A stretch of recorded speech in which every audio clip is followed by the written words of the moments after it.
सावन सोमवार व्रत की पावन कथा। अगर आपकी कोई मन्नत पूरी न हो रही हो या फिर तमाम प्रयासों के बावजूद आपको करियर में सफलता न मिल रही हो या व्यक्तिगत जीवन में परेशानी चल रही हो, मसलन कोई भी दिक्कत हो, तो परेशान होने के बजाय अब की सावन सोमवार का व्रत करके यहाँ बताई गई व्रत कथा का पाठ करें। मान्यता है कि सावन सोमवार के दिन अगर व्रत रखकर इस कथा का पाठ किया जाए तो जातकों की मनचाही मुराद पूरी हो जाती है। एक साहूकार था जो भगवान शिव का अनन्य भक्त था। उसके पास धन धान्य किसी भी चीज की कमी नहीं थी, लेकिन उसकी कोई संतान नहीं थी और वह इसी कामना को लेकर रोज शिव जी के मंदिर जाकर दीपक जलाता था। उसके इस भक्तिभाव को देखकर एक दिन माता पार्वती ने शिव जी से कहा, प्रभु ये साहूकार आपका अनन्य भक्त है, इसको किसी बात का कष्ट है तो आपको उसे अवश्य दूर करना चाहिए। शिव जी बोले कि हे पार्वती, इस साहूकार के पास पुत्र नहीं है, यह इसी से दुखी रहता है। माता पार्वती कहती हैं कि हे ईश्वर, कृपा करके इसे पुत्र का वरदान दे दीजिए। तब भोलेनाथ ने कहा कि हे पार्वती, साहूकार के भाग्य में पुत्र का योग नहीं है। ऐसे में अगर इसे पुत्र प्राप्ति का वरदान मिल भी गया तो वह केवल 12 वर्ष की आयु तक ही जीवित रहेगा। ये सुनने के बाद भी माता पार्वती ने कहा कि हे प्रभु, आपको इस साहूकार को पुत्र का वर देना ही होगा, अन्यथा भक्त क्यों आपकी सेवा पूजा करेंगे। माता के बार बार कहने से भोलेनाथ ने साहूकार को पुत्र का वरदान दिया, लेकिन ये भी कहा कि वह केवल 12 वर्ष तक ही जीवित रहेगा। साहूकार यह सारी बातें सुन रहा था, इसलिए उसे न तो खुशी हुई और न ही दुख। वह पहले की ही तरह भोलेनाथ की पूजा अर्चना करता रहा। उधर सेठानी गर्भवती हुई और 9वें महीने उसे सुंदर से बालक की प्राप्ति हुई। परिवार में खूब हर्षोल्लास मनाया गया, लेकिन साहूकार पहले ही की तरह रहा और उसने बालक की 12 वर्ष की आयु का जिक्र किसी से भी नहीं किया।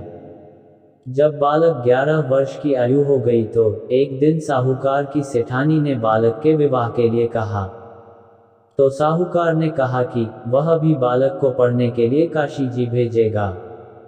इसके बाद उसने बालक के मामा जी को बुलाया और कहा कि इसे काशी पढ़ने के लिए ले जाओ और रास्ते में जिस भी स्थान पर रुकना वहां यज्ञ करते और ब्राह्मणों को भोजन कराते हुए आगे बढ़ना। उन्होंने भी इसी तरह करते हुए जा रहे थे कि रास्ते में एक राजकुमारी का विवाह था। जिससे उसका विवाह होना था वह एक आंख से काना था। तो उसके पिता ने जब अति सुंदर साहूकार के बेटे को देखा तो उनके मन में आया कि क्यों न इसे ही घोड़ी पर बिठाकर शादी के सारे कार्य संपन्न करा लिए जाएं। तो उन्होंने मामा से बात की और कहा कि इसके बदले में वह अथाह धन देंगे, तो वह भी राजी हो गए। इसके बाद साहूकार का बेटा विवाह की बेदी पर बैठा और जब विवाह कार्य संपन्न हो गए तो जाने से पहले उसने राजकुमारी की चुंदरी के पल्ले पर लिखा कि तेरा विवाह तो मेरे साथ हुआ, लेकिन जिस राजकुमार के साथ भेजेंगे वह तो एक आंख का काना है। इसके बाद वह अपने मामा के साथ काशी के लिए चला गया। उधर जब राजकुमारी ने अपनी चुनरी पर यह लिखा हुआ पाया तो उसने राजकुमार के साथ जाने से मना कर दिया। तो राजा ने भी अपनी पुत्री को बारात के साथ विदा नहीं किया। बारात वापस लौट गई। उधर मामा और भांजे काशी जी पहुंच गए थे। एक दिन जब मामा ने यज्ञ रचा रखा था और भांजा बहुत देर तक बाहर नहीं आया तो मामा ने अंदर जाकर देखा तो भांजे के प्राण निकल चुके थे। वह बहुत परेशान हुए, लेकिन सोचा कि अभी रोना पीटना मचाया तो ब्राह्मण चले जाएंगे और यज्ञ का कार्य अधूरा रह जाएगा। जब यज्ञ संपन्न हुआ तो मामा ने रोना पीटना शुरू किया।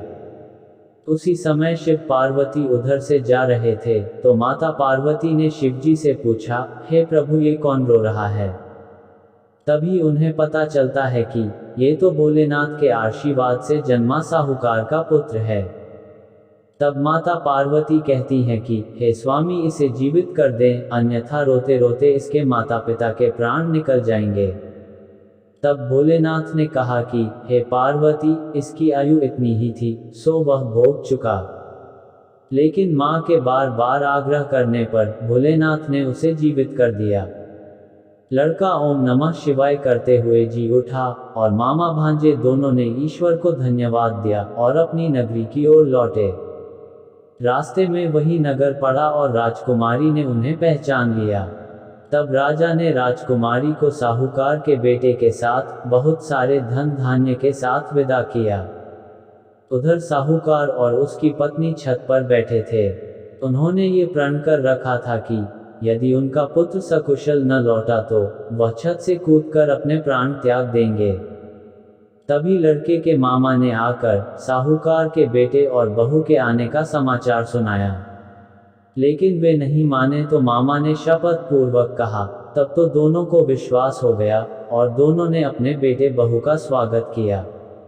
उसी रात साहूकार को स्वप्न में शिवजी ने दर्शन दिया और कहा कि तुम्हारे पूजन से मैं प्रसन्न हुआ। इसी प्रकार जो भी व्यक्ति इस कथा को पढ़ेगा या सुनेगा उसके समस्त दुख दूर हो जाएंगे और मनोवांछित सभी कामनाओं की पूर्ति होगी। मेरे प्यारे दोस्तों, वीडियो को लाइक और चैनल को सब्सक्राइब जरूर करें ताकि अगली वीडियो तुरंत आपके पास पहुंचे। फिर मिलेंगे अगली वीडियो में। नमस्कार दोस्तों।